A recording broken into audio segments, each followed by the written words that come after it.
All right. I think I'm recording. Awesome. This is fantastic. Hey, everybody, and welcome to Wellness Wednesdays with yours truly. It is Wednesday, November 18th, noon central here in Iowa. And I am just so happy to be connecting with you guys today. Boy, it has been a whirlwind of the last few weeks, and sometimes they say, when it rains, it pours. And sometimes that's good stuff. And sometimes it's challenges, right? And boy, our family has been met with just a number of weird little challenges all at once. And it's just one of those times to really, I'm listening to my own message today. And my message today is about leveling up. It's about, moving forward and persevering through those challenges and really just giving a strategy, not only just for survival, but really for thriving. And boy, let me actually fix my mic. Let me try this one more time. Awesome. So we'll have the professional editors edit that out of this recording. I'm just kidding. It'll be uploaded with that. So I hope you guys can hear me okay. It's great to connect with you. Like I said, man, in the last 3 weeks, my family has been hit with COVID. My dad had 2 strokes, possibly 3. A few weeks before that, he had a TIA. My mom decided, and then he fell and got injured. My mom decided that she wanted to throw a blood clot at the same time. Why wouldn't you? Very long story short, my dad got put in the hospital. My mom is at home in home rest. They can't see each other because of COVID and all of those complications. I just got word from the hospital that my dad I knew he had a surgery, but he had a kind of an unexpected surgery yesterday. He made it through the surgery, which is great. But he is old, he is frail, he's almost 90. And the hospital that he's at, he's in a rural county hospital here in Iowa. They decided that they couldn't manage his case post-surgery. Now they thought they could, but again, complications. And so he's being transferred to another hospital, and we're trying to find a good bed for him at a very solid rehab hospital or rehabilitation hospital for his surgery that he had. That was the resultant of the fall, right? And unfortunately, it's the first of 2 surgeries. So it sounds like he's going to be in the hospital for quite a while. And I just want to thank you guys. I bring all that up. Thank you guys for your support and your love through this trying time. But, really it's challenges. All of these things are challenges. And, watching my folks age and not age well has really just relit a fire under my butt to be the best self that I can be. There are acts of God. There are things that happen that we just can't and don't expect, right? I think that we all know that, anything can happen at any time, right? And some things seem within our control, and then we're reminded from the universe that it's not. And I think the lesson that I'm learning through all of this is that, to a certain extent, we got to control what we can control and let the rest go, and then just keep remaining dedicated to helping ourselves be the healthiest selves that we can be. I think, unfortunately, there's a message that's lost somewhere. I don't even know if it's ever even given. I know we give lip service to kids, brush your teeth, at least twice a day so that you have good teeth and don't lose your teeth. We tell kids, hey, you need to exercise and eat well, but then we, don't let them have recess, and we feed them, food-like substances, at school. And if you understand what I mean, there's not really a consistent message that health comes from within, right? We're told that we need to vaccinate, and we need to take these drugs if we get sick. And I'm not saying that all that's not good ideas, or I'm not saying it's a bad idea. But definitely, I don't know that we're really instilling into us as children, right? Growing up in America, and then certainly as adults, if we aren't quote unquote indoctrinated with it as a child, we really don't grow up with the concept that health comes from within. And what I want to chat with you guys about today is that, and I know that you know this, but health only comes from within you. There is nothing outside of you, nothing at all outside of you that can give you health. There is not a single drug on this planet that can cure anything. If you'll look carefully at the drugs, they never promise a cure. They promise to treat the symptoms associated with fill in the blank disease, right? And that's what drugs do. So, we've been told in America that genuinely health is the absence of symptoms. And if it takes, dangerous and toxic drugs to get there, you're healthy, right? Let's not forget that the 3rd leading cause of death in this country is following your doctor's advice to take medications. 250 to 400,000 people die every single year annually in this country alone, just from following their doctor's orders, right? So we got to understand that health doesn't come from out here. That doesn't mean there's not a time and a place for stuff out here. Acute care medicine comes to mind. You know, my dad fell, he got injured. We got to, protect that injury, make sure it doesn't get infected. We don't want, the inflammation to be so horrible that he's in excruciating pain. So we got to use, a diligent and cogent use of anti-inflammatories and pain medications sometimes. I mean, there's a time and a place for drugs. I want to be very clear about that, right? And sometimes as we are leaning into more chronic care outside of acute care, sometimes as we're sorting it out, there might be a time and a place for drug therapy as well there. But all of that, in my opinion, is meant to be temporary, and it's meant to be kind of Band-Aid medicine, right? Again, those drugs aren't going to cure anything. Those doctors aren't going to cure anything. At best, that type of care is treating the symptoms associated with fill in the blank, right? And that's it. So yesterday, I had a really interesting conversation with our health coaches, actually a couple of our health coaches on a different call. And man, I got to give props where props are due. Natalie Smith, she's been working with me for a couple of years now. She's brilliant. She's one of those, she's young. She's fresh out of college. She's got her degree. She's been working with me for a couple of years, and she just dropped a pearl of wisdom yesterday. And I don't even think that she meant to. And I've been churning with it for almost 24 hours at this point. I think 23 hours. I went to bed thinking about it. I woke up thinking about it. And again, I just want to give props to Natalie for really planting this seed, because I'm going to try to work through it as we're facing challenges. And I think it's going to be a tool that we're going to incorporate into the way that we're addressing our clients' needs, right? So I just want to share that. It was so simple. We were breaking down methodology on how can we help our clients level up their health, right? So at Epic, what we do is we quantify everything. We're quantifying symptoms. Here's a list of 600 symptoms. Give yourself a score of 1 to 4 or 1 to 10. It depends on what questionnaire you're using, right? And then we add that all together. We get a symptom score, and then we track that every single month. And we want to see those numbers coming down, right? We want to see those symptom scores coming down. We don't want people to have symptoms. But we also quantify lifestyle. So we give a 1 to 5 points in these 5 categories of hydration, diet, movement, stress management, sleep patterning. And basically, yesterday's conversation was looking at that 5x5 grid, right? For the folks that, at a minimum, each one of those categories, again, I'll say them again, it's the Epic 5, right? Hydration, diet, movement, stress management, and sleep patterning. We give 1 to 5 points in each one of those categories. So minimum score in lifestyle and diet is going to be 5 points. Maximum score that we've developed is going to be 25 points. And we started looking at a correlation between folks with the lowest score in lifestyle, meaning they're not taking care of themselves well. So those people that are in the single digits, 5 to 9 points, or certainly even in the lower teens, their symptoms are much, much higher than the folks that are following their lifestyle recommendations. Their symptoms are much, much lower. And I mean, we have enough data right now. We just implemented this a few months ago, and I can tell you we have enough data that I can tell you without any controversy or lack of understanding that there is a direct correlation between the folks that are leaning into their diet and lifestyle with their symptoms and the folks that aren't. So we started asking other questions yesterday, and I just to let you know, these calls sometimes that I have with my coaches, they're not scripted, they're not planned out. It's just a think tank where we're getting together, and of course we invite our clients to jump in there too. And especially in that particular call, we invite our clients that have done really, really well to join that call. Folks that have 80, 90, 95, 98% symptom reduction since working with us. We want to glean from them what they're doing for success, right? And this is what came out of our conversation yesterday. And again, I'm giving props to Natalie Smith. It was brilliant.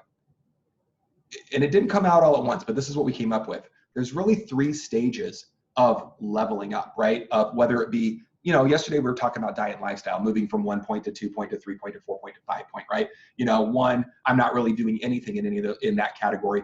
5, I'm nailing it every single day, every 100% of the time, without any qualifications of that. I would say that, the minimum goal that we all want to get to is 4. I'm mostly hitting, my marks almost every day with very little variation. Once in a while I don't, right? So 20 points is a really solid place to be. I have never seen anybody at 25 points yet, but we'll see. I almost had one this morning. we had 23 points. Somebody gave themselves 5 points across the board, except 3 points in diet. So of course, now we know exactly where to jump in and help that particular client, right? We know where her kind of self-limiting behaviors and thoughts are. But before I get there, I'm going to break down these 3 areas. And I think that if we just think about challenges in life, whether it be my current challenge to myself, which is how the heck can I not turn 90 and feel old and frail and in pain and not be able to move and be overweight and suffer from cardiometabolic syndrome and catch cancer or develop cancer. You don't catch cancer. Develop cancers and other metabolic disorders. What can I do personally? Because that's my challenge, because I'm facing it with my folks on both sides. They really didn't prioritize health. They were good people. It's not like they were lazy. They prioritized taking care of everybody else, right? And that's what we're told is good. We're told that, we need to be good people and we should give the shirt off our back to a stranger. And by all means, do that. Do good for the world. This world needs good right now. There's no question about that. But here's where it breaks down and falls apart. You can't do good for the world if you are crashing yourself, right? That's why when you're getting on a plane and you're taking off and the flight attendants, I have a little flyer around me. The flight attendants, are saying, hey, in the unlikely event, the plane's coming down and your face mask falls, we lose cabin pressure, please put your own oxygen mask on first before assisting others. They tell you that specifically because here's who they're talking to. Hey, mom, don't put the mask on your baby first. Put it on you, because in the event of a catastrophe like that, if we're going down, you're the only one that gets to attend to your baby. And if your mask falls and the baby's mask falls and you try to get the baby's mask on and you fail and you run out of oxygen and you pass out, guess what? 2 people are going to die in that situation of hypoxia, right? You've got to take care of yourself first. We have to stop thinking like martyrs. We have to stop thinking that it's more important to take care of others before ourselves. That's some of the worst advice that all of us have been given. You have to take care of you first. You are the most important person in the room 100% of the time. That's a hard thing to sit with. It goes against my upbringing, right? I'm sure it goes against yours as well. Again, we're taught to be good people, and to be a good person, you have to give and you have to sacrifice to the point of martyrdom. And I'm telling you guys, that's not real. To be a good person, you have to be the best you that you can be so that you can level up and be there for the people that love you and depend on you. So whether we're talking about personal health crises or preventing health crises or leveling up in work or relationships, etc., 3 steps, guys, and it's pretty straightforward. Number one, I freaked out there thinking I wasn't recording, and we would have had to start all over again. And it's not scripted, so that would have been fun. At any rate, we are recording, so congratulations, Dr. B. I want to talk about these 3 things. Number 1, awareness, right? Awareness and understanding, and I want to talk about awareness. So many times we get caught up in the oh my gosh, it doesn't feel right, something's wrong, and I'm stressed and I'm overwhelmed and I don't know what to do. And we go to the doctor again, like, I'm under anxiety and depression and there's all this stuff going on, I don't know what to do. Like, you should go get some counseling.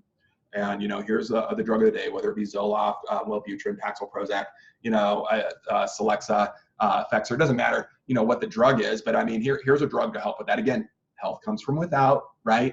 Go to your counselor, it comes from without instead of within. And the reality is, with that awareness, we need to step back. As soon as we get that rumbling, I feel mine right here, right in my solar plexus. As soon as I feel that, I automatically know that I need to check what the heck is going on, either with myself, with my health, with my relationships, with my business, with my friends, with my family, whatever's going on. Sometimes with social media posts, right? As soon as I feel that, I know I'm not in alignment with something. Something's not in alignment. And I've learned, and I'm still learning, guys. We're all learning. It's a journey. No end to it. I've learned that I have to step back and ask myself point blank, what the heck is going on, right? What the heck is going on? And I try to understand, let's start defining this. What is my current situation? Sometimes we call it the current scene, right? What is the current situation that I'm in? What am I feeling? What's going on? And then I have to step back from that, so I understand that, I have awareness of it. Step back from that and say, what caused that? What led up to that? It's probably almost always, sometimes it's the thing of the moment. Again, those acts of God, those random things that you get notified about, like, holy cow, something that unexpected happened and this and that. But most of the time, what's going on was constructed with tiny little things that kind of built up along the way to lead us to where we are, right? So again, we have to have an understanding and awareness of the current situation or the current scene, have enough wherewithal to step back from that again and say, hey, this is what led me to this. We call those in functional medicine, when we're talking about health and physiology, we call those the root causes, right? So again, what are those root causes that led us to where we are? Makes sense. We have to awareness of that. And we also have to step back again and say, why am I here? Why am I suffering like I am right now? Right? And here's the other way to ask that. What are the roadblocks in front of me from not feeling this way anymore? I don't want to feel this way anymore, but what's preventing me from not feeling this way, right? So start to spend some time identifying that and then putting together a plan of attack, right? I now understand where I am, what led me here, what's preventing me from changing, and now I've got a plan of attack to move through those roadblocks or to remove those roadblocks, right?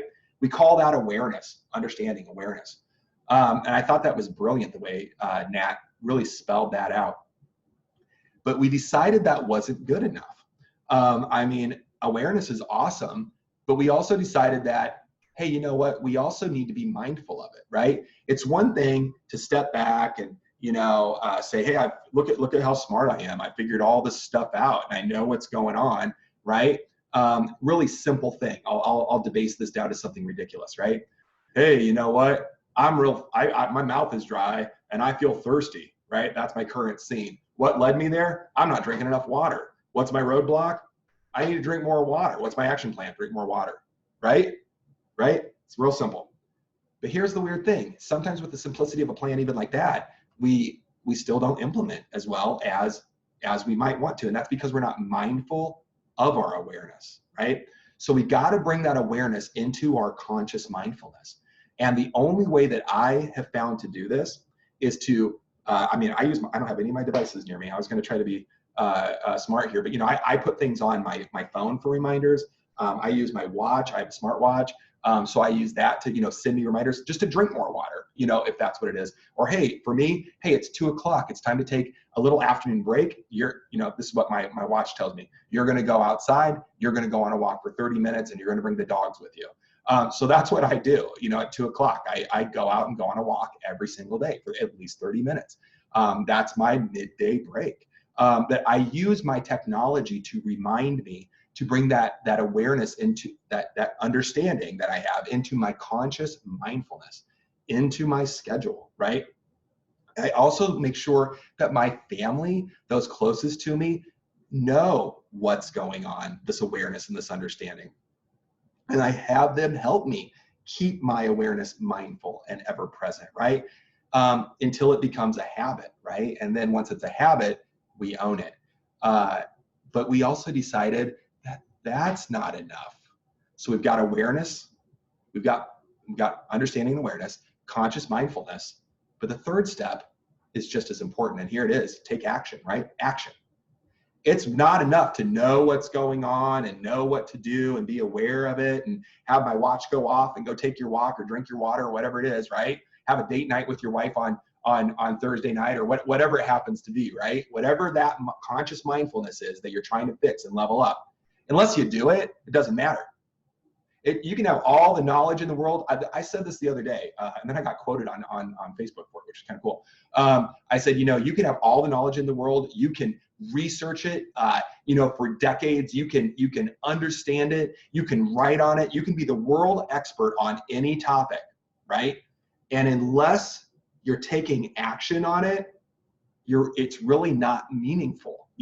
So I could be the world expert on Hashimoto's and thyroid, which, by the way, I think that I am. I'll put that out there. Maybe that's my ego talking, but man, I've been in those groups and they're sad. I think that my team and I have done a really good job with a number of conditions, but Hashis and thyroid, man, I think that we're really transforming that area, autoimmunity. But nonetheless, taking that a little bit further, I could know everything about it.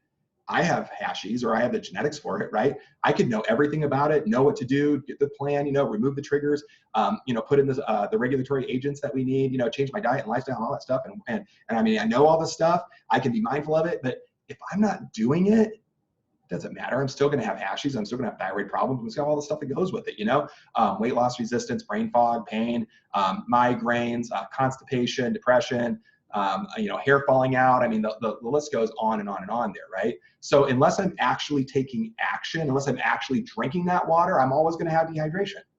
We've got to take action. And this is where it's very important that when we're even starting the process of awareness, because we're going to find that in that awareness, if we're really transparent and really honest, some of what led us to the dilemma that we're dealing with, the challenge that we're dealing with, if we're really truly honest, we're going to understand that looking in the mirror is probably where the biggest hindrance is, right? We are usually our own worst enemies. We are usually the ones that sabotage ourselves. It's usually our self-limiting beliefs and non-action that keeps us in our current situation. And again, I want to go all the way back to before we even started the awareness, mindfulness, and action, right? I want to go back to, I think the reason that we don't step back and say, here's the problem right here, is because, again, we're conditioned to think that the solution is out here, right? The problem can't be in here if the solution is out here, right? So the problem must be out here as well. So we are conditioned to start finger pointing. It's not my fault that I'm in this situation. It's your fault. Or it's my husband's fault. Or, I really, want to change my diet, but you don't understand. I've got hypoglycemia and I have to eat carbs all day long. And you don't, those are excuses. Those are excuses. Anytime that we're starting to say, my solution is out here and my problem is out here, we got to remember when we're pointing out, we've got at least 3 fingers pointing back at us, right? Right? We're the problem. So when we get to that action plan, if we're not taking action, there's only one person that can take action for you. There's only one person that can take all the information that you've learned and the plan that you've got put together, probably with it, if it's healthcare, hopefully with a really solid medical team, whatever that plan of attack is, no matter how much mindfulness you have, in the end, it's on you. It's on your shoulders to take that action. And if you don't do it, ain't nobody going to do it for you. There is nobody on this planet that can drink water for you, right? There's nobody on this planet that can sit down with your spouse and say, hey, I love you, but we need to regroup. We need to realign. Where we are right now is not healthy for me, and I need to chat with you about this. There is nobody that's going to prevent you from getting diabetes except you, right? There is nobody that's going to be able to solve any of your challenges except you. Now, again, you might need a team, right, to help you figure out what you need to be aware of and what that understanding is and put that plan together. And I definitely think that you need a community and, for me, technology to be mindful. But ultimately, that action, that's you. That's always on your shoulders. And I really love that Natalie broke that down like that. Awareness, mindfulness, and action, right? And I'm going to tell you guys right now that watching my folks face their challenges at nearly 90, challenges that I see clearly they could have prevented by taking action way earlier in their lives in a number of areas, only, like I said, like to fire under my butt to be the best self that I can be, right? And I know that you guys know that I'm working on a project called Fit by 50. As you guys know, for those of us fortunate enough to turn 50 in America, 2/3 of us will be dead by the time we're 70 years old. Hold on to that number again. If you're between 50 and 70, you have a 67% chance of dying before you're 70. I turned 50 in about a year and a half. I don't want to be dead in less than 21 and a half years. I plan on living a very long time. I plan on living at least until I'm at least 100. I have my eyes on 120 and 150 right now. I know that we can do it. We're already seeing more and more people living to be well over 100. I think the oldest person alive right now is almost 120 years old, 117 years old. And again, the earlier we start with taking that action to level up. Of course, I'm obsessed with health leveling up. But I'm also obsessed with emotional leveling up and spiritually leveling up and everything else too, right? I guess business and everything else. Why not level up the whole thing, right? And unless we take action, we're not going to be there. So I've been developing, what do we need to do before we turn 50 to be as fit as we can, to be as healthy as we can, to be as happy as we can, and then just lean into it even more in those decades, right? The cool thing is, if you do turn 70 in America, you have a very high likelihood of living many, many, many more years. I know that we say that, well, the average life expectancy is 75 to 76 years old in America, right? And it's going down, by the way. Here's the deal. It's not that people are dying in their mid-70s. Most people die between 50 and 70, and then those that make it above 70, that 1/3, they tend to live into their 80s, 90s, and like I said, even above 100 now. So that 1/3 skews that up just above 70 years old. But if you look at the average lifespan of those that made it past 70, we're going to find that it's in the upper 80s, right? So you deserve the very best you that you can be. Your family and loved ones and those that depend on you deserve you to be the very best you that you can be. And the only way that I know to do that, again, is from Swami Natalie Smith yesterday, young Swami Natalie Smith: awareness, mindfulness, and action. Guys, I really hope that helps. We're going to keep developing this. I think there's more gold to be mined in this conversation, but I think we're laying down the construct and methodology.